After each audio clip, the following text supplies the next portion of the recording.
भारत की सबसे महत्वपूर्ण नदी गंगा, जो भारत और बांग्लादेश में मिलाकर 2510 किलोमीटर की दूरी तय करती हुई उत्तरांचल में हिमालय से लेकर बंगाल की खाड़ी के सुंदरवन तक विशाल भूभाग को सींचती है। हिंदू धर्म में एक प्रसिद्ध त्यौहार है गंगा दशहरा। पुराणों और हिंदू पंचांग के मुताबिक ज्येष्ठ मास के शुक्ल पक्ष में दशमी तिथि पर गंगा का अवतरण हुआ था। हिंदू धर्म में गंगा का विशेष स्थान है। हिंदू धर्म में कोई भी धार्मिक अनुष्ठान बिना गंगा जल के संपन्न नहीं माना जाता। गंगा दशहरा पर गंगा स्नान करने से 10 तरह के पापों से मुक्ति मिल जाती है। नमस्कार दोस्तों, आप देख रहे हैं the other side of fourth pillar का नया सेगमेंट टाइम टू ट्रैवल। तो आज हम सब जानते हैं गंगा दशहरा के बारे में। गंगा दशहरा का महत्व क्या है? पौराणिक कथाओं में वर्णन है कि महाराजा भागीरथ के अखंड तप से प्रसन्न होकर जिस दिन माँ गंगा पृथ्वी पर प्रकट हुई थी, वो बहुत ही दिव्य और पवित्र दिन था। ये दिन ज्येष्ठ मास के शुक्ल पक्ष की एकादशी था।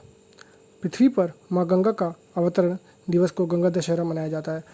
मान्यता है कि गंगा दशहरा के दिन गंगा में स्नान करने से 10 तरह के पाप नष्ट हो जाते हैं।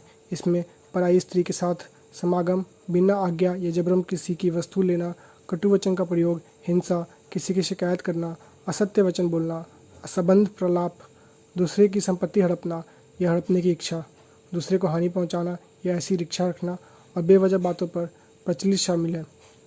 इसलिए धर्मशास्त्रों में कहा गया है कि अगर अपनी गलतियों का एहसास और प्रभु से माफ़ी मांगनी हो तो गंगा दशहरा के दिन गंगा स्नान कर दान पुण्य करे।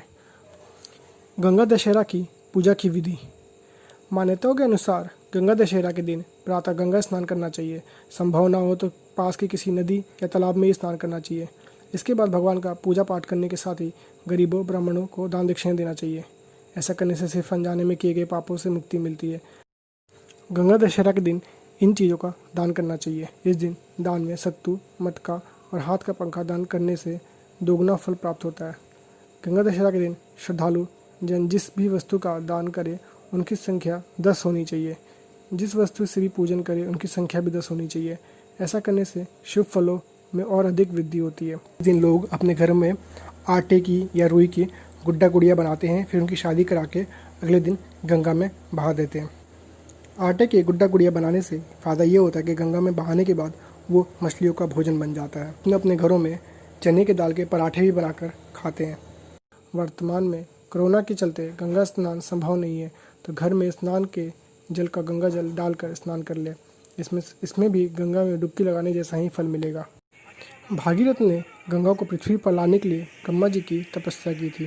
ब्रह्मा जी मान गए और गंगा को आदेश दिया कि वो पृथ्वी पर जाए और वहाँ से पाताल लोक जाए, ताकि भागीरथ के वंशजों को मोक्ष प्राप्त हो सके।